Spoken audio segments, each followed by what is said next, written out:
Hey everyone, welcome back. Tonight, we're drifting gently into the clanking, uncomfortable, and often deeply impractical world of medieval knights. So dim the lights, loosen your shoulders, and let the day slide away.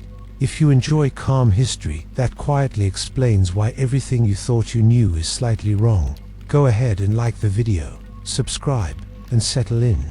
It helps the channel, and it gives you something reassuring to do with your hands before sleep takes over. Now then, let's talk about knights. Not the glossy, slow-motion, perfectly choreographed knights of modern films. Not the ones who spin their swords like batons and shout motivational speeches before charging heroically into destiny. No, tonight we're meeting the real knights. The tired ones, the sweaty ones, the ones who are very aware that their armor pinched in places armor really shouldn't pinch. Because the truth is, medieval warfare was not cinematic. It was practical, it was awkward, and it was deeply uninterested in looking impressive. Let's begin by gently clearing away the first illusion. The sword was not the knight's favorite weapon. I know, that hurts a little. The sword is iconic, it's elegant, it has a name, sometimes several names, depending on how dramatic the owner felt. But on an actual battlefield, a sword was often a backup plan, a sidearm, something you used when the sensible weapons were no longer an option. Knights preferred weapons that kept the enemy far away, because being close to another armed, angry person was generally frowned upon. The spear, or its slightly more aristocratic cousin, the lance, was the true star of medieval combat. Long, simple, and brutally effective. With a spear, a knight could stab someone without letting that person stab back immediately, which was always appreciated. In formation, spears were devastating. A wall of pointed sticks is not glamorous, but it is persuasive. Horses do not like running into forests of sharp objects, no matter how noble their rider feels that day. The lance, especially in later medieval periods, became the knight's signature weapon during charges. Contrary to movie logic, knights did not usually couch their lances and gallop full speed into chaos, hoping for the best. That sort of thing was reserved for tournaments, where the rules were clear, the targets were predictable, and death was only moderately likely. On the battlefield, charges were controlled, cautious, and timed. The goal was disruption, not theatrical annihilation. You hit the enemy line, you broke their formation, and then things got messy. And when things got messy, knights reached for weapons that worked very well in tight spaces. This brings us to the mace. The mace is one of history's least respected weapons, and that is deeply unfair. It does not sparkle.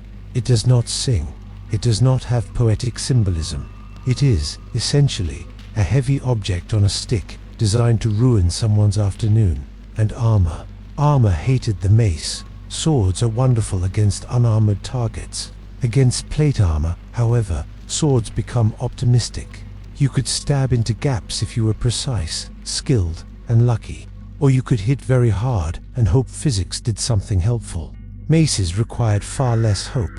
A solid blow from a mace could dent armor, crack bones underneath, and rattle the brain inside the helmet like a loose walnut in a tin. No blood necessary, just blunt force, efficient, quietly devastating. Naturally, knights used them constantly.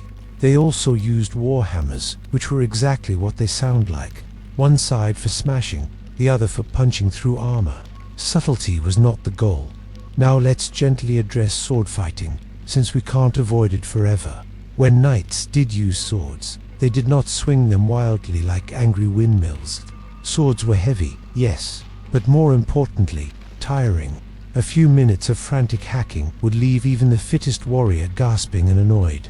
Instead, sword combat was controlled, measured, almost polite, in a lethal sort of way. Knights aimed for weak points, the armpits, the neck, the joints behind the knees, places where armor had to bend, and therefore couldn't be solid. This required patience, proximity, and a strong desire not to die. They also used a technique that looks very strange to modern eyes, half-swording and half-swording. A knight would grip the blade of his own sword with one hand, using it like a short spear. This was not foolish. Swords were not razor-sharp along the entire blade, and gauntlets protected the hand. This gave the knight much more control, especially when wrestling with an armored opponent. And yes, there was wrestling. A lot of wrestling. Medieval combat often ended with two armored men grappling in the mud, trying to knock each other over, stab through a gap, or simply exhaust the other into submission. Knights trained extensively in grappling, throws, and joint locks. If this sounds less romantic than you expected, that's because it is. Once a knight was on the ground, heavily armored and struggling to get up, the fight was usually over. Mobility was everything. Fallen knights became targets, not for heroic finishing blows, but for daggers. The dagger was one of the most important weapons a knight carried. Small, simple, very personal. Daggers were used to slip into those tiny openings in armor that swords couldn't reach. Under the helmet, through the visor, beneath the arm. These were called misericords, or mercy daggers. The name suggests kindness. The reality was efficient. Now, let's talk briefly about shields. In movies, shields are often forgotten or treated as optional accessories. In real life, shields were essential. They protected against arrows, spear thrusts, and unexpected problems. And there were many unexpected problems. Knights did not hold shields passively. They punched with them, shoved with them, hooked opponents' weapons aside. A shield was not a wall, it was a tool. Eventually, as plate armor improved, shields became smaller or disappeared altogether for some knights. When your armor is essentially a wearable fortress, carrying an extra wooden one becomes less appealing. But even then, protection was layered. Nothing was trusted completely. Knights' new armor failed. Weapons broke. Horses panicked. Plans collapsed. This is why medieval warfare was cautious. Knights were not reckless, because recklessness got you killed, captured, or worse, ransomed at a price your family couldn't afford. Ah yes, ransoms. Knights did not always kill other knights. In fact, they often tried not to. A captured noble was valuable. Alive, he was worth money. Dead, he was just another corpse cluttering the battlefield. This influenced how weapons were used. Knocking someone unconscious, disabling them, or forcing surrender was often preferable. Blunt weapons were excellent for this. So was surrounding someone and politely but firmly explaining that resistance was no longer practical. Let's drift for a moment into mounted combat. Knights on horseback were terrifying, not because they were flashy, but because they were heavy. A charging horse plus a fully armored rider created an enormous amount of force. This wasn't about skillful fencing from the saddle. It was about momentum. But even here, Hollywood exaggerates. Horses were not disposable missiles. They were expensive, trained, and emotionally sensitive animals who disliked pain and chaos. Knights did not charge endlessly. They chose their moments carefully. Once formations broke down, many knights dismounted and fought on foot. Fighting on foot was often safer, more controlled, and less dependent on whether your horse decided today was a good day to panic. Now, a gentle word about helmets. Helmets were not worn with visors down at all times. Visibility was terrible. Breathing was worse. Knights lifted visors frequently, especially between engagements. This meant that battles were punctuated by moments of squinting, panting, and looking around to see who was still alive. Communication was limited. Commands were shouted, misunderstood, or ignored entirely. Combat was noisy, confusing, and deeply disorganized. This is important to remember when imagining weapon use. Knights were not executing elaborate maneuvers. They were reacting, adjusting, trying to survive the next few seconds. And that brings us to fatigue. Weapons were not just tools, they were burdens. Every swing cost energy. Every movement mattered. Knights conserved strength. They leaned on shields. They waited for openings. They avoided unnecessary motion. The best fighters were not the most aggressive. They were the most patient, which of course makes for terrible cinema. As the medieval period progressed, weapons evolved to meet armor, and armor evolved to meet weapons in a slow, expensive arms race that benefited blacksmiths enormously. Polearms became more specialized. Halberds combined axe, hook, and spear into one deeply unfriendly package. Infantry learned how to deal with knights. Knights learned, reluctantly, that they were not invincible. By the late medieval period, the battlefield was less about individual heroics and more about coordination. Knights still mattered, but they were part of a system. Weapons were chosen for effectiveness, not drama, and yet the myth endured. Because even then, knights liked stories. They liked the idea of noble sword fights and glorious charges. Reality was muddy, exhausting, and smelled faintly of fear and horse. So when you imagine a medieval knight, sword raised heroically against the sunset, just remember that he probably preferred a spear, trusted his mace more than his blade, and was very aware that his helmet was slowly filling with sweat. Let's let that image fade gently now. In the next part, we'll drift into the strange training of knights, including how young boys were taught to fight, obey, and occasionally survive adulthood. But for now, rest easy. The battlefield is quiet, the armor is set aside, and the weapons, at last, can sleep. Let's drift onward now, away from the battlefield and into something a little quieter. Still uncomfortable, of course, but quieter. Because before a knight ever lifted a spear or awkwardly half-sworded another human being in the mud, he was once a child, a very young child, and medieval society, being medieval society, looked at small boys and thought, yes, this seems like an ideal age to begin preparing for violence. Naturally, knightly training did not begin in adulthood.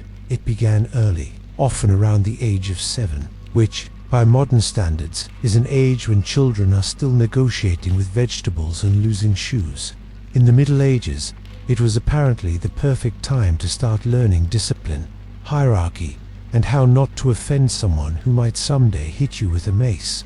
A noble boy, assuming his family had the right connections and ambitions, would be sent away from home to serve as a page in another noble household. This was not considered abandonment. This was considered education. The logic was simple. If you wanted your child to learn loyalty, obedience, and manners, you sent him somewhere unfamiliar, surrounded him with strangers, and expected him to adapt, and adapt he did.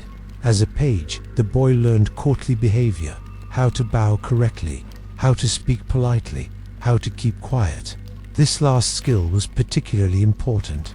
Talking too much, or to the wrong person, could result in punishment, or embarrassment, or both. Pages served meals, cleaned rooms, carried messages, watched adults carefully, absorbing unspoken rules. They were learning how power worked long before they ever touched a weapon. And yes, they also began physical training. Nothing too extreme at first. Running, jumping, riding horses, often bareback. This was less about elegance and more about not falling off. Falling off was frowned upon. They practiced wrestling, which medieval society considered both educational and character building. Wrestling taught balance, strength, and how to dominate another body without immediately resorting to stabbing, which was considered useful in social situations. Games were often rough. Blunt weapons were introduced early. Wooden swords, shields, and sticks were common. Injuries happened. This was not considered a flaw in the system. It was considered proof the system was working. At around 14, the boy became a squire. This was the serious phase. As a squire, he was assigned to a knight, sometimes a relative, sometimes not, and his entire existence revolved around service. He cleaned armor, maintained weapons, fed horses, helped his knight dress, which was a surprisingly complex task involving straps, buckles, and patience. Armor does not put itself on. The squire followed his knight everywhere, into court, onto the road, sometimes into battle. He observed combat closely, absorbing lessons that no manual could explain. How to read danger, when to advance, when to retreat, when to pretend you didn't see something. And now, the weapons training intensified. Squires practiced daily, swordplay, lancework, shield techniques. They trained with real weight, not theatrical flourishes. Endurance mattered more than elegance. Control mattered more than aggression. They learned to fight on horseback, which was less glamorous than it sounds. Horses are not extensions of human will. They have opinions, loud ones. A frightened horse could undo years of training in seconds. Squires learned to manage fear, both their own and their horses. They learned to fall without breaking important bones. They learned to get up quickly, preferably while someone else was trying to stop them. They also learned something else, quietly and relentlessly: obedience. Knighthood was not just about fighting, it was about hierarchy. You obeyed your lord, you obeyed your knight, you obeyed commands even when they were foolish, because disobedience was worse than injury. This obedience extended into battle. Knights did not fight as independent heroes. They fought as parts of a larger structure. Squires learned to stay close, to protect their knight, to assist if he fell. If a knight was captured, the squire might be sent to negotiate ransom. If the knight died, the squire had just received a very grim lesson in professional risk. Training was relentless, but it was not constant violence. There were codes, ideals, stories. Chivalry, that famously misunderstood concept, was drilled into young nobles as both a moral guide and a public relations strategy. Knights were told to be brave, loyal, courteous, merciful. Reality, of course, was flexible. Chivalry applied most strongly to people of similar rank. Peasants, mercenaries, and anyone inconveniently poor often experienced a different interpretation. Still, the ideal mattered. Knights were expected to behave in certain ways, especially in public. Squires learned how to speak to women respectfully, at least in theory. They learned how to behave at feasts, how to manage pride without insulting someone important. These skills could be as life-saving as swordsmanship. Now, let's talk about fear. Medieval training did not eliminate fear, it managed it. Young squires saw violence early. They saw injuries, death, punishment. Public executions were not uncommon. Exposure was intentional. Fear was meant to become familiar, not overwhelming. Pain, too, was normalized. Bruises were expected. Broken bones happened. Recovery was slow and imperfect. A limp was not unusual. Missing teeth were common. These were badges of experience, not disqualifications. And yet, despite all this preparation, battle was still unpredictable, which is why training emphasized adaptability. Knights were taught not to rely on a single weapon. If your spear broke, you drew your sword. If your sword was lost, you reached for a mace. If everything failed, you wrestled. And if wrestling failed, well, that's what daggers were for. One thing medieval training did not encourage was recklessness. Young knights were warned constantly about overconfidence. Pride killed faster than steel. Charging alone, ignoring formation, or pursuing personal glory could unravel an entire force. This is another place where movies quietly lie. The most successful knights were not the loudest or most dramatic. They were the ones who stayed alive. Survival was competence. Longevity was proof of skill. Eventually, if the squire survived adolescence with sufficient discipline and a tolerable reputation, he might be knighted. This ceremony was deeply symbolic. Vigil, oaths, blessings. Sometimes religion was involved. Sometimes it was mostly political theater. The sword touched the shoulder. The title was granted. And just like that, the training phase was officially over. In reality, learning never stopped. New knights made mistakes. Many of them.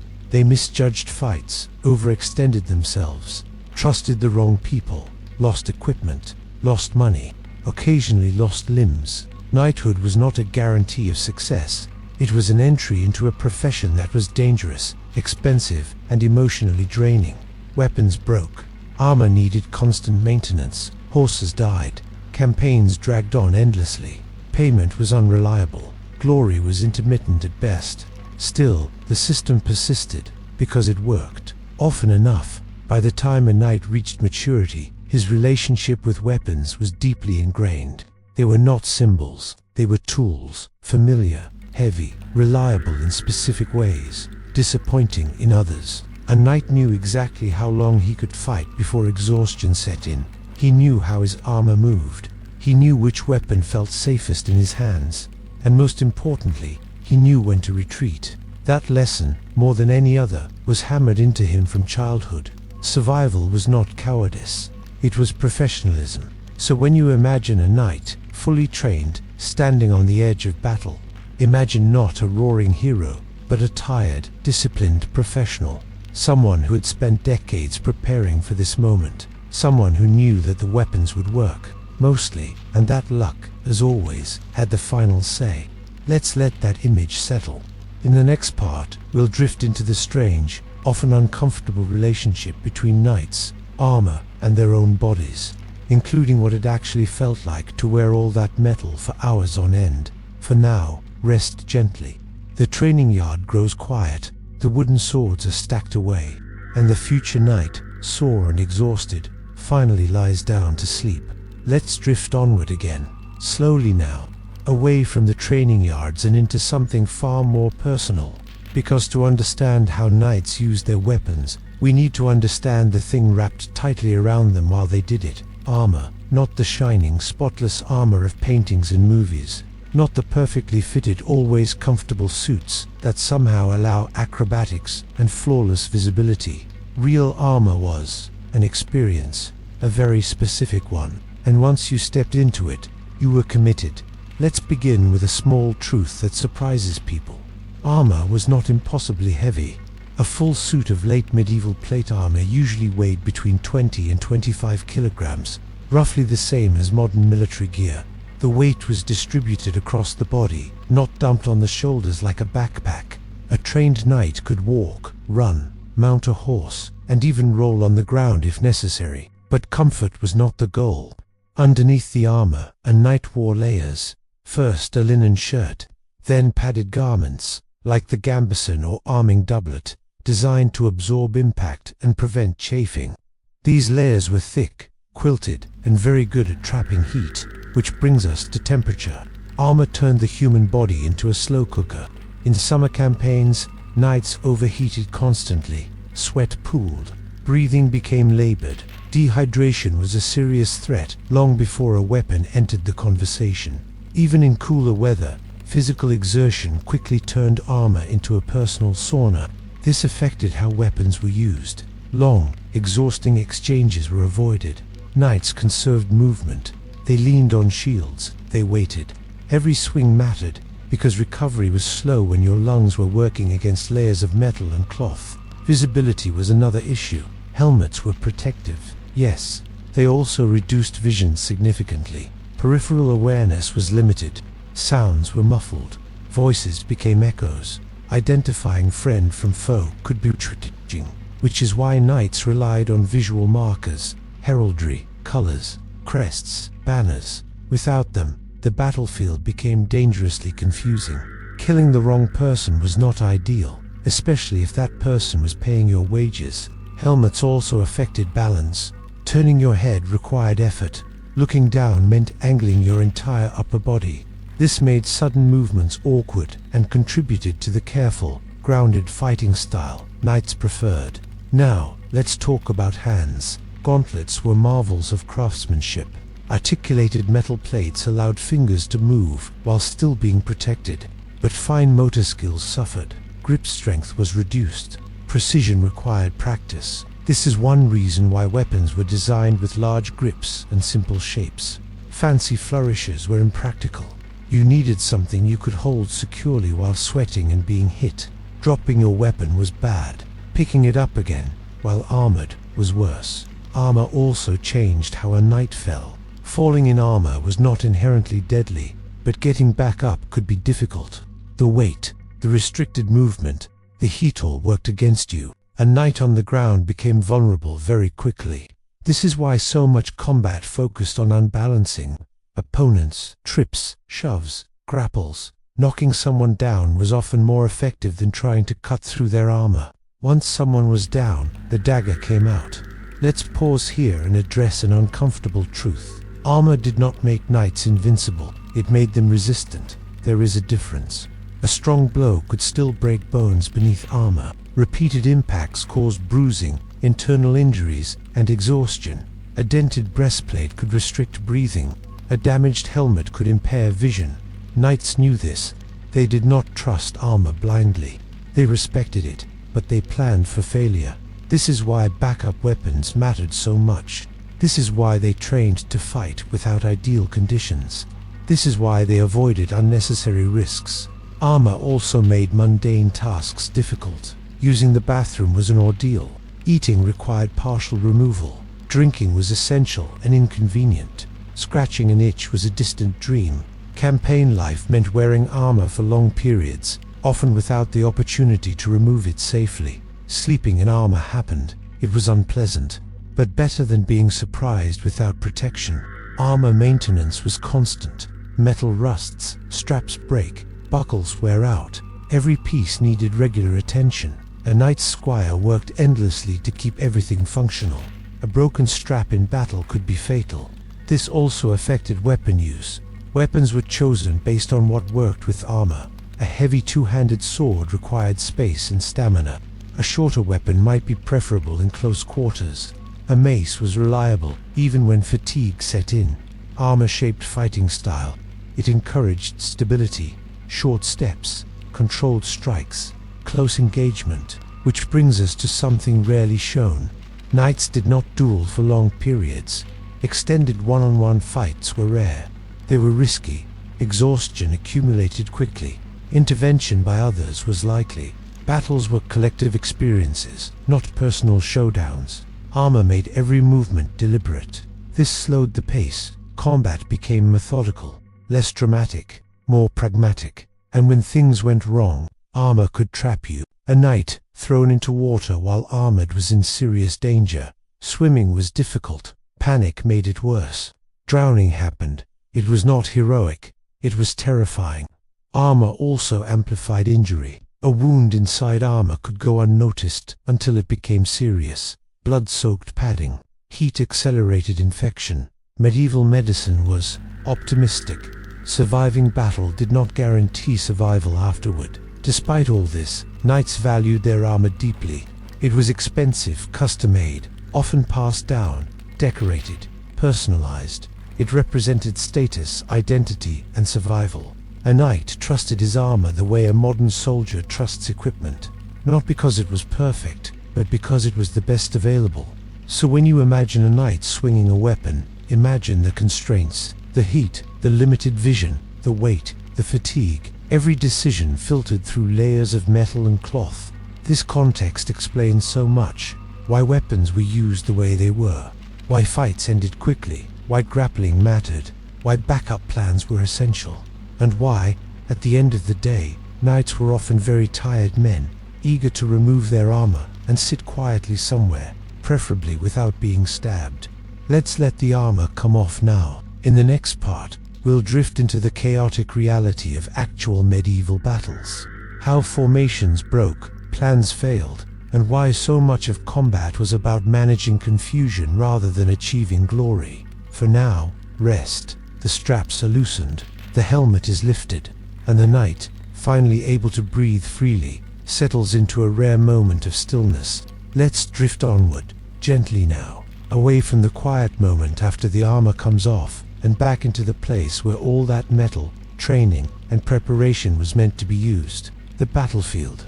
Not a single, clear moment of clashing lines and heroic speeches, but a long, exhausting stretch of confusion, waiting, sudden violence, and deep uncertainty about whether today was a very bad idea. Medieval battles did not begin with shouting and instant chaos. They began with waiting, hours of it.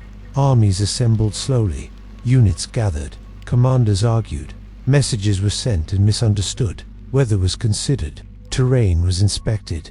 Everyone stood around in armor, heating gradually, thinking private thoughts about water. This waiting shaped everything that followed. By the time fighting began, many men were already tired. Some were nervous, some were bored, some were quietly hoping negotiations would succeed so they could all go home. Negotiations, by the way, were common. Battles were expensive, risky. Leaders preferred victories without fighting. Threats were exchanged. Terms were offered, sometimes accepted, sometimes not. When diplomacy failed, the armies moved, and here is where the myth usually takes over. There was no clear start to a medieval battle, no synchronized charge, no universal signal that everyone understood perfectly. Orders were shouted, horns were blown, flags were raised. Not everyone heard, not everyone saw. Units advanced at different times, often unintentionally. Once weapons met, coherence began to dissolve. Formations mattered at the start. Infantry blocks, cavalry wings, reserves held back. These structures were fragile. One disruption could ripple outward. Terrain played a quiet but decisive role. Mud slowed movement. Hills tired legs. Narrow spaces compressed lines. A small ditch could break a charge. Horses noticed these things immediately. When knights charged, it was not a mindless rush. It was controlled until it wasn't. Horses slowed near impact. Riders braced. Lances struck. Some hit their targets. Some glanced off. Some broke. Then the charge ended. Very quickly, momentum was lost. Horses were turned. Riders regrouped if they could. If they couldn't, they were swallowed by the mass of body. And this is where medieval battle truly lived. In the press, this was not elegant combat. It was cramped, loud, violent in short bursts. Knights fought in close proximity to allies and enemies alike. Space was precious. Vision was limited. Weapons were used brutally and efficiently. Long weapons became awkward. Spears snapped or were dropped. Swords came out, not for sweeping strikes, but for quick thrusts and short blows. Maces and hammers rose and fell with dull impacts. Shields were shoved forward, not held wide. Bodies leaned into each other. Balance mattered more than strength. People fell, and fallen people created obstacles. A man on the ground might be stepped on, tripped over, or crushed. Getting up required help or luck, often both. Knights fought alongside infantry, mercenaries, archers, and other knights. Training levels varied. Discipline varied. Panic spread easily. This is important. Battles were often decided not by slaughter, but by fear. When one side began to waver just slightly, confidence drained away. Men looked over their shoulders. Lines thinned. Gaps appeared. Once retreat began, things became very dangerous. Running in armor was difficult. Pursuit was brutal. Knights on horseback hunted fleeing enemies. Infantry scattered.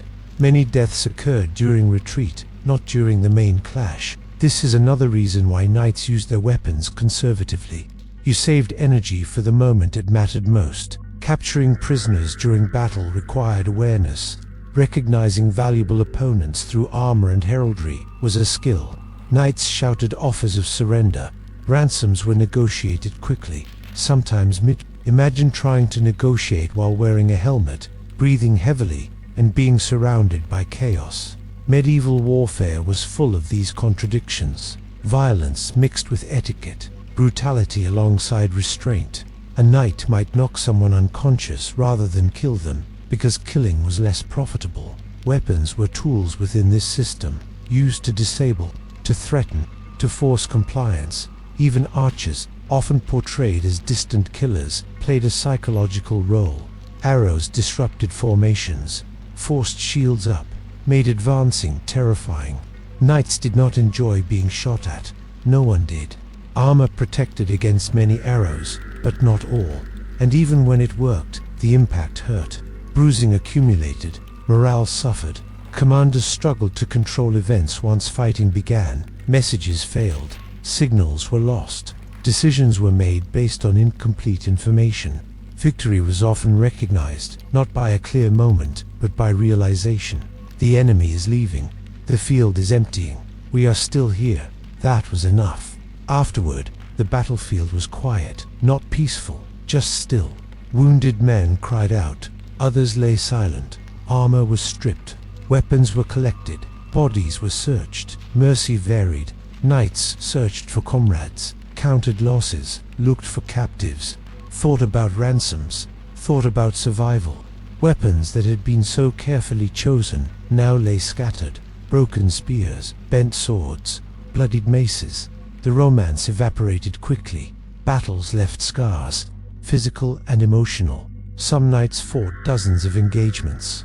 Some only one. Many survived, but not unchanged. So when we imagine medieval battle, we should imagine confusion more than clarity, noise more than music, fatigue more than glory. Weapons were used not to impress, but to endure. Let's let the battlefield fade now. In the next part, we'll drift into the quieter aftermath. How knights lived between battles. How they healed, boasted, brooded, and prepared to do it all again. For now, rest. The shouting has faded. the dust settles, and the night closes gently over the field. Let's drift onward again, away from the empty battlefield and into the long quiet spaces in between, because medieval warfare was not constant action. It was mostly waiting. Waiting while sore, waiting while injured, waiting while wondering if this profession was truly worth the trouble. For knights, life between battles was a mixture of recovery, routine, and mild existential regret. Let's begin with injuries. Almost every knight carried them. Cuts healed slowly, bruises lingered, broken bones set imperfectly. Pain was not an emergency, it was a condition. Medieval medicine did what it could, which was optimistic, inventive, and occasionally alarming. Wounds were cleaned with wine, water, or whatever seemed reasonable at the time. Herbs were applied, bandages were wrapped, prayers were said. Sometimes all of these helped, sometimes they did not. Infection was the true enemy. A small wound could turn deadly. Armor rubbed against healing skin, sweat aggravated everything. Campaign conditions were not hygienic. Survival often depended on luck and resilience rather than treatment. Knights rested when they could, which was not often. Campaigns involved long marches, poor food, and uncomfortable accommodations. Castles were cold, tents leaked, beds were rare, sleep happened when possible. And yet, boredom crept in. Long stretches passed without combat. Knights cleaned armor that was already clean, practiced drills they already knew, talked endlessly, played dice, argued, boasted. Boasting was an art form. Stories grew with each telling. A single opponent became three. A brief skirmish became a heroic stand. Listeners nodded, knowing full well they would do the same when it was their turn. Weapons were maintained obsessively during these periods. Blades were sharpened, shafts repaired, grips rewrapped. Familiarity bred comfort. Knights handled their weapons the way musicians handle instruments, checking balance, weight, and feel. This quiet time was when preferences became clear. Some knights favored swords, others trusted maces. Some liked axes. Choices were personal, shaped by experience and temperament. A weapon that had saved your life once tended to earn loyalty. Horses, too, required attention. They were groomed, fed, and rested. A knight without a horse was severely limited. Protecting the horse mattered almost as much as protecting oneself. Between battles, knights also navigated social life. Hierarchy never disappeared. Lords issued orders. Favor was sought. Reputation mattered. A knight known for reliability and restraint might be trusted with command. One known for recklessness, less so. Weapons played a role here as well. Showing up with well-maintained gear signaled professionalism. Neglect suggested carelessness. Appearances mattered, even in a muddy camp. Some knights sought tournaments during peacetime. These were not the safe, friendly games of legend. Injuries happened, death occurred, but tournaments offered practice, income, and prestige. Weapon use in tournaments was stylized but serious. Lances were blunted, but impact was real. Swords were controlled, but mistakes were costly. Knights learned lessons in these arenas that carried over into war. Balance, timing, awareness. Others avoided tournaments entirely. They preferred survival to spectacle. This was considered sensible, if slightly dull. Between campaigns, knights returned home if they had won. Life at court involved different weapons, words, alliances, marriages, property disputes. A poorly chosen sentence could be as dangerous as a poorly chosen charge. Some knights managed estates, others drank heavily. Some prayed, some brooded. Many worried about money. Knighthood was expensive. Armor, weapons, horses, retainers, all required funds. Ransoms could enrich or ruin a family. Pay was irregular. Debt was common. This financial pressure influenced how knights fought. Capturing prisoners mattered. Surviving mattered. Risk was weighed carefully. The image of the reckless knight charging into danger without thought does not align with reality. Most knights were acutely aware of consequences. And then there was aging. Time slowed, no one. Reaction times dulled. Injuries accumulated. Strength faded. Knights adapted. They fought less directly, took command roles, chose safer positions. Weapons changed too. Heavier blades became harder to manage. Some knights favored shorter weapons or relied more on formation fighting. Eventually, many retired if they were lucky. Others did not get the choice. Between battles, knights thought about all this. About mortality, about purpose, about whether the next campaign would be their last. They sharpened their weapons anyway, because when the call came, hesitation was not an option. Let's let this quiet space linger. In the next part, we'll drift into the slow fading of the night as warfare changed, how new weapons made old traditions obsolete, and how the age of armored combat gradually slipped into memory. For now, rest. The campfires burn low, the armor lies stacked nearby, and the night, wrapped in thought as much as cloth, waits for whatever comes next. Let's drift onward once more, slowly now, out of the flickering campfire light and into the long, unremarkable passage of time, because the end of the night did not arrive with a dramatic announcement. There was no final trumpet, no official farewell. It happened quietly. Naturally, they made it worse by ignoring it. For centuries, knights had been the centerpiece of European warfare, heavily armored elites, expensively trained, socially elevated. Their weapons, their horses, their very bodies shaped around a particular way of fighting, and for a long time, it worked. But warfare, like everything else, has an unfortunate habit of changing. The first warning signs appeared slowly, almost politely. Infantry improved. This alone should have caused concern. Common soldiers, men without titles, without armor polished to a mirror, began training in coordinated formations. Spears grew longer, pikes grew absurdly long. Entire units learned to move as one, presenting forests of sharp points that horses found deeply unconvincing. Knights noticed this. They dismissed it. After all, peasants had always been present on battlefields. What could be different now? The answer, of course, was discipline. A knight charging alone was terrifying. A knight charging into a wall of organized infantry was less effective. Horses balked. Momentum died. The very advantage knights relied on shock was blunted. Still, knights adapted. They always did. They fought dismounted more often. They coordinated better. They used terrain carefully. They leaned into leadership rather than pure impact. But then came the next problem. Missile weapons improved. Longbows, crossbows, and later firearms began to shape battles in ways armor struggled to counter. Plate armor became thicker, heavier, more refined. Blacksmiths worked miracles, but physics is unkind. A powerful arrow or bolt could still injure. A gunshot could punch through armor outright, even when it didn't penetrate. The force alone could break bones. Knights responded by improving armor further, which made them heavier, slower, and more expensive. Campaigns became logistical nightmares. Horses strained under the weight. Heat exhaustion increased. Weapons use shifted again. Knights relied even more on blunt weapons. Maces and hammers remained relevant because they didn't care how thick your armor was. Swords became more specialized, designed to thrust into gaps rather than cut. And yet, something fundamental had changed.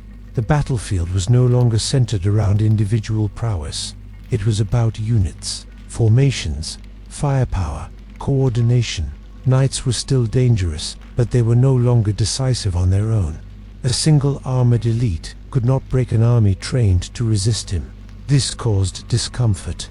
The knightly class had built its identity around martial dominance, around the idea that skill, lineage, and courage justified authority.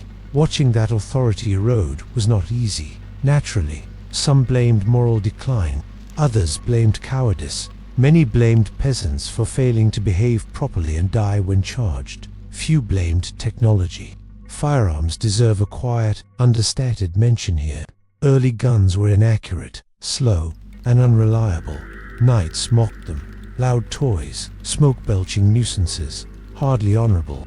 But guns did not require decades of training. That mattered. A peasant with a firearm could threaten a noble in armor. Not always, not reliably, but enough to change calculations. Enough to make armor feel less reassuring.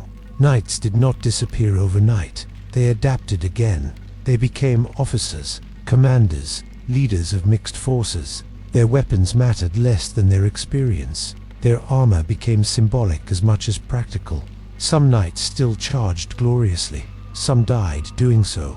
Others learned to stay back, directing troops rather than leading from the front. This shift affected how weapons were viewed. The sword, once a battlefield tool, became increasingly ceremonial. It was worn more often than used. It signaled rank rather than readiness. It belonged at the hip, not always in the hand.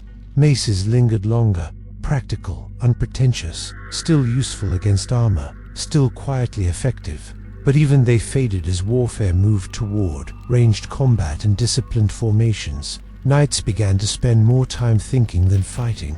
They planned, negotiated, governed, administered land, collected taxes, argued in courts rather than clashed in fields. The skills of knighthood shifted inward. Training still occurred. Boys still learned weapons, but the expectation of constant battle softened. Many knights went their entire careers without seeing major combat. This was unsettling. A warrior class without war must redefine itself. Some embraced chivalric ideals more strongly: courtesy, honor, pageantry. Tournaments grew elaborate, increasingly detached from battlefield reality. Weapons in tournaments became symbolic tools, blunted, controlled, ritualized. Skill was displayed safely, within rules. Real warfare, meanwhile, moved on. Armor grew obsolete, piece by piece. Helmets simplified, breastplates thinned. Eventually, many soldiers abandoned heavy armor altogether in favor of mobility and firearms. Knights noticed this too. They complained.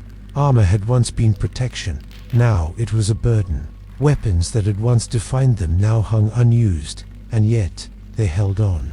Because tradition is stubborn, because identity is difficult to surrender, because admitting that your way of life is past is deeply uncomfortable. So knights lingered. They served as cavalry officers, as nobles with military obligations, as symbols of continuity in a changing world. Their weapons changed roles. Swords became heirlooms. Maces became badges of office. Armor decorated halls rather than bodies, but echoes remained. The language of knighthood persisted. Honor, valor, duty. Even as warfare grew impersonal, these ideals softened its edges. In a strange way, knights survived by becoming stories. Stories of courage, of discipline, of restraint, of a time when warfare felt personal. And perhaps that is why we remember them the way we do. Not as they truly were tied, practical, cautious professionals, but as symbols. Figures frozen in steel and myth. Because reality is quieter. Reality is less heroic. Reality involves adapting slowly, reluctantly, until one day you realize the world no longer needs what you once were. Let's sit with that thought for a moment. The knight did not vanish in fire and glory. He faded into bureaucracy, ceremony, and memory. His weapons, once tools of survival, became artifacts. And somewhere along the way, the clatter of armor gave way to the scratch of pens, the crack of gunfire, and the steady march of something new. In the next part, we'll drift into how later generations remembered knights, how myths replaced mechanics, and how movies quietly rewrote everything we've just discussed. For now, rest. The armor hangs untouched. The sword rests in its scabbard, and the age of the knight, without realizing it, slips gently into the past. Let's drift onward again, unhurried, untroubled, out of the fading age of the knight and into the long afterlife of memory. Because when knights stopped dominating battlefields, they didn't disappear. They transformed, quietly, romantically, and with very little concern for accuracy. Once knights were no longer essential to warfare, they became useful in a different way. They became symbols. This shift began almost immediately, as early as the late medieval period. Writers, poets, and chroniclers began polishing the past. Battles were cleaned up. Motivations were simplified. Awkward realities were gently removed. No one wanted to remember that knights wrestled in mud, panicked under arrow fire, or worried constantly about money. Those details were not inspiring. So they were softened. Knights were recast as paragons of honor, men of unwavering courage, champions of the helpless, defenders of virtue. Their weapons were no longer tools, but extensions of noble souls. Swords gained names, armor gained symbolism, violence gained justification. Chivalry, once a flexible and often ignored guideline, hardened into an idealized code. Knights were expected to be brave, loyal, courteous, and morally upright at all times, especially in stories. Reality, naturally, objected. Historical knights were human. They argued, they cheated, they sulked. They behaved badly when they thought no one was watching. But memory is selective. The sword, in particular, underwent a remarkable transformation. On the battlefield, it had been one weapon among many, practical, replaceable, sometimes secondary. In memory, it became the weapon. The sword symbolized justice, authority, destiny, the right to rule. Kings were crowned with swords. Oaths were sworn on them. Legends revolved around them. Maces, hammers, spears, these faded from popular imagination. They were too blunt, too common, too honest. A named sword felt better. Armor followed the same path. In reality, armor was adjusted constantly, dented, repaired, modified. In memory, it became pristine, shining, perfectly fitted, untouched by sweat or rust. Helmets showed faces clearly. Visors lifted dramatically at emotional moments. No one complained about heat or visibility. And battles became duels. Complex engagements were reduced to personal confrontations between champions, two figures meeting in open space, surrounded by conveniently inactive soldiers. This was easier to tell, easier to remember, easier to admire. As centuries passed, this romantic image hardened. By the time of the Renaissance, knights were already nostalgic. Writers looked back on them as figures from a simpler, nobler age, despite living through wars that were far more destructive than anything medieval knights had known. Paintings emphasized elegance. Literature emphasized virtue. Reality was increasingly distant. Weapons were now props. A sword on the wall signaled lineage. A suit of armor in a hall signaled heritage. These objects no longer needed to function. They needed to represent. Even when armor was worn ceremonially, it was lighter, more decorative. Function was secondary to appearance. The Industrial Revolution intensified this trend. As warfare became industrialized, impersonal, and horrifyingly efficient, people looked backward for comfort. Knights represented a time when combat seemed personal, controlled, almost polite by comparison. Never mind that medieval warfare was brutal and chaotic in its own way. Memory preferred contrast. This is where modern misconceptions truly took hold. The idea of the lone knight charging heroically into danger, sword flashing, armor gleaming, became fixed. It appeared in novels, paintings, later films. Weapons were exaggerated. Swords grew lighter and faster. Armor became acrobatic. Training looked effortless. Fatigue vanished. Fear disappeared. Consequences softened. And then came cinema. Movies completed the transformation. Film demanded clarity. Visual storytelling favored individual heroes. So knights became action protagonists. Their weapons became extensions of personality. Their armor became flexible costumes. Historical fighting techniques, half-swording, grappling, blunt force were replaced by sweeping blows and dramatic clashes of steel. It looked better. It felt better. It sold better. Accuracy quietly left the room. This cinematic knight fought endlessly without tiring, took blows without consequence, used only a sword, even when logic begged for a spear. Audiences absorbed this image, repeated it, passed it along. And the real knight, the cautious professional who conserved energy, relied on formations, and preferred blunt weapons, faded further. Even modern reenactments struggle with this legacy. Participants often start with movie expectations and gradually unlearn them through bruises and exhaustion. History, when experienced physically, has a way of correcting assumptions. Still, the myth persists, because it is comforting, because it is simple, because it offers heroes without ambiguity, and perhaps because acknowledging reality that warfare is messy, fearful, and unglamorous disrupts the bedtime stories we like to tell ourselves. Which brings us, gently, to now. When we talk about knights and their weapons today, we are often talking about two things at once: the historical reality and the story we've chosen to remember. Both matter, but they are not the same. The real knight did not fight for cinematic glory. He fought to survive, to protect status, to fulfill obligations, to avoid ruin. His weapons were chosen for effectiveness, not symbolism.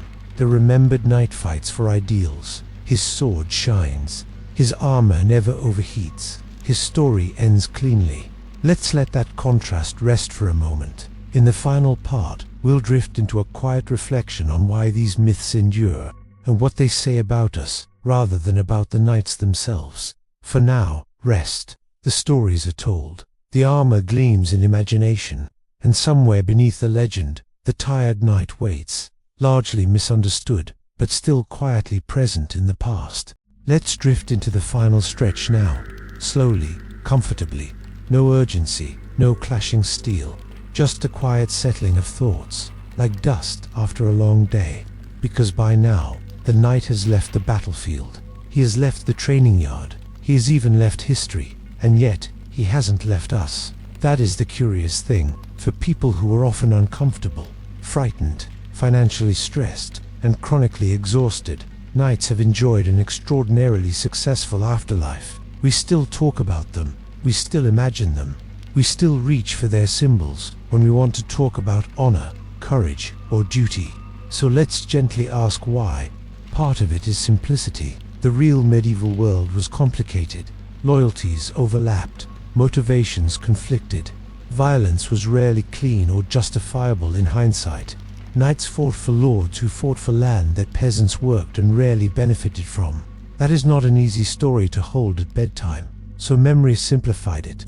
The knight became an individual hero rather than a cog in a feudal machine. His weapons became symbols of righteousness rather than tools of survival.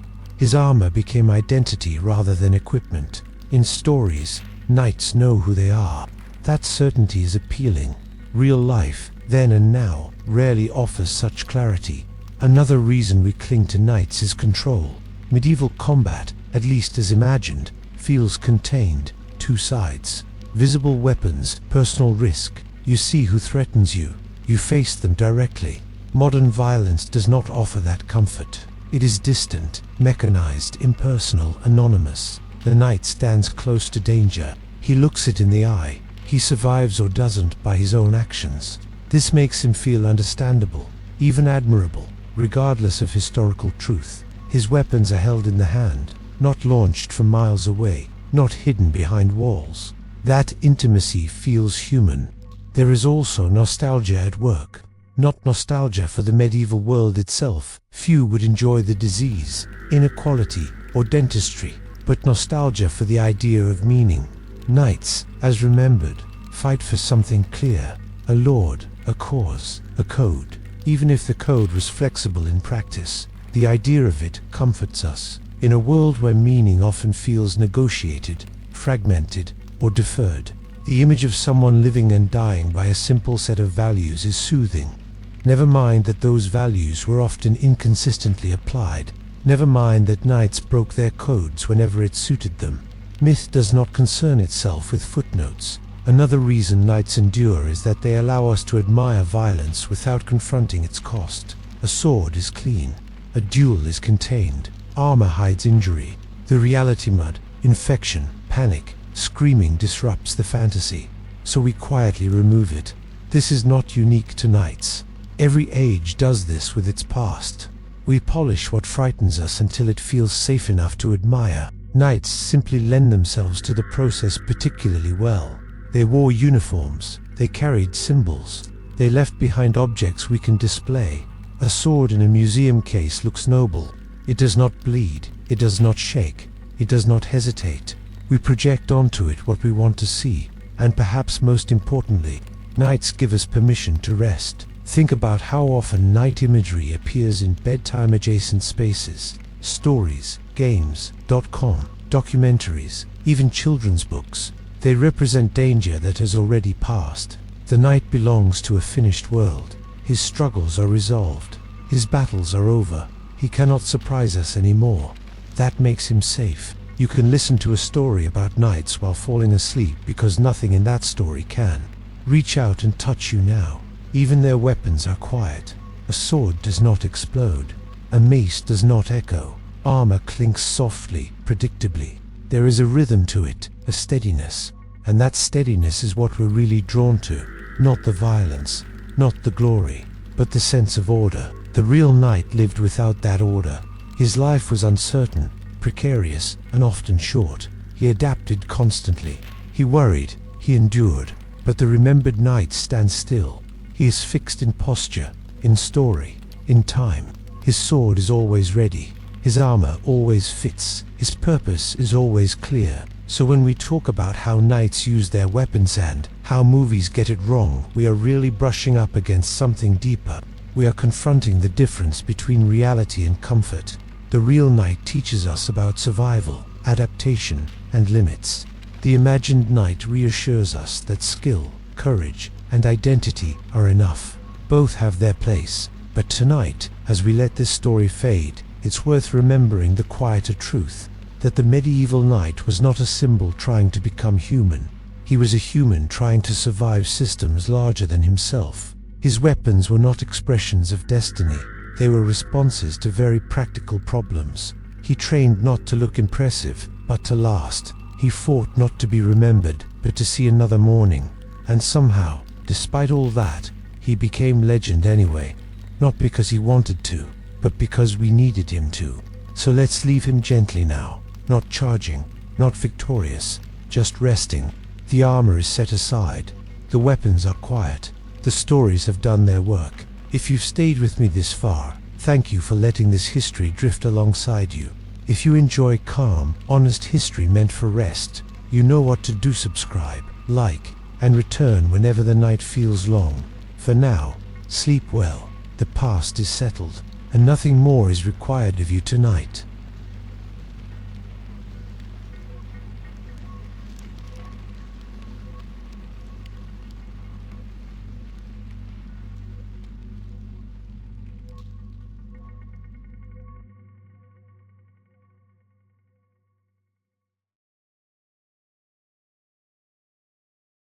What remains is not a warrior, but a person blurred by time, reduced by memory, and yet strangely familiar. So let's sit with him for a while.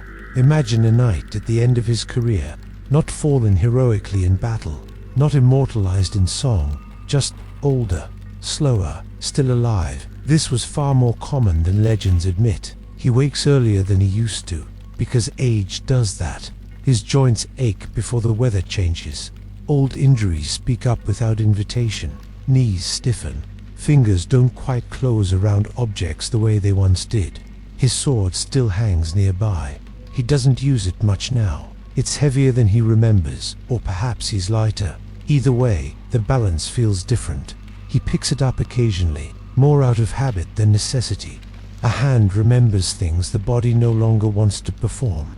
Weapons, at this stage, become reminders rather than tools. They recall campaigns long ended, friends long gone, choices that made sense at the time and are harder to justify in retrospect.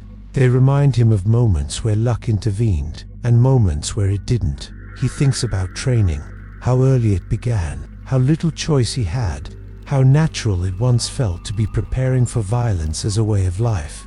At the time, it seemed normal. Everyone around him was doing the same. The system moved forward, and he moved with it. Only later does the question surface. What else might he have been? This is not regret, exactly.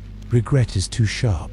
This is softer, a wondering, a gentle curiosity that arrives late, when answers no longer matter.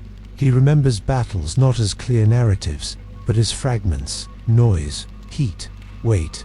Moments of intense focus followed by long stretches of waiting, faces that blur together, fear that never fully left, no matter how experienced he became. He remembers weapons less as shapes and more as sensations. The vibration of impact through a mace, the resistance of armor beneath a blade, the sudden emptiness when a weapon slipped from his grip. He remembers the relief of still breathing.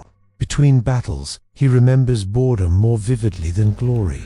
Sitting, waiting, cleaning equipment, that would soon be dirty again, listening to the same stories repeated until they lost meaning. These were the real rhythms of his life, not constant heroism, but repetition, maintenance, endurance. As the years passed, he noticed changes he couldn't control. Younger men arrived, faster, stronger, louder. They carried newer equipment, fought with different assumptions, questioned old habits. He adapted where he could, resisted where he couldn't. Eventually, without ceremony, he stopped being essential. Orders came from others. Battles happened without him at the center.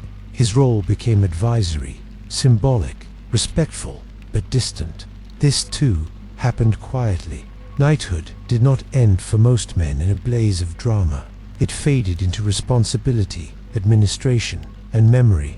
Some became landholders, some became courtiers, some became stories told slightly incorrectly by people who had never worn armor in summer. Weapons were stored away, not discarded. Stored. They were too meaningful to throw out, even when they no longer made sense to use. A sword hung above a hearth. A helmet rested on a shelf. A dented breastplate leaned against a wall. Visitors commented on them. "Ah, yes, a fine blade. Ah, yes, a brave man." The knight nodded politely. Correcting them felt unnecessary, because here is something the myths rarely consider. Most knights did not want to be remembered as legends. They wanted stability, land, security, a future that didn't involve constant risk. Heroism was exhausting. If they had survived long enough to grow old, they had already beaten the odds. That was achievement enough. And yet, the stories grew anyway. Children listened. Poets exaggerated. Chroniclers simplified. Over time, the messy details were trimmed away. Fear disappeared. Fatigue vanished. Doubt was edited out. Weapons became clean symbols. Armor became permanent. Knights became taller, straighter, better looking, and more certain. The old knight might have listened to these stories and felt confused. That wasn't how it was. That's not how it felt. But he also might have understood. Stories are not written for accuracy. They're written for comfort, for meaning, for order, and the truth that most lives are spent muddling through imperfect systems doesn't always soothe people before sleep. So the legend remained. The knight, now a figure of reassurance, guarded ideals rather than roads. His sword defended concepts rather than bodies. Honor, courage, duty, these are heavy words. He carried lighter things in real life, would steal responsibility. Still, there is something gentle in how memory treats him. He is no longer cold, no longer hungry, no longer afraid. He does not overheat in armor. He does not worry about infection. He does not calculate ransoms or wonder if a horse will panic. He simply stands, and perhaps that is the final kindness history offers. It lets him rest. So when we lie awake at night, listening to stories about knights and their weapons, we are not really listening to medieval warfare. We are listening to the sound of distance. Distance from danger, distance from uncertainty, distance from lives that had no choice but to be harder than ours. The night becomes a lullaby not because his world was gentle but because it is over, and nothing in it can harm us now. That is why the clink of armor feels calming, why the image of a sword at rest feels safe, why even battle, softened by time, can become background noise for sleep. The danger has passed, the system collapsed, the weapons are silent. So let's leave him there, not standing tall on a battlefield, not frozen in heroic motion, just seated somewhere quiet, armor loosened, hands empty, listening to the same night sounds we do now. Wind, distant movement, time moving forward without asking permission. Thank you for staying with me through this long drift through the past. If this kind of slow, honest history helps you rest, you're always welcome back. For now, good night. The night is at peace.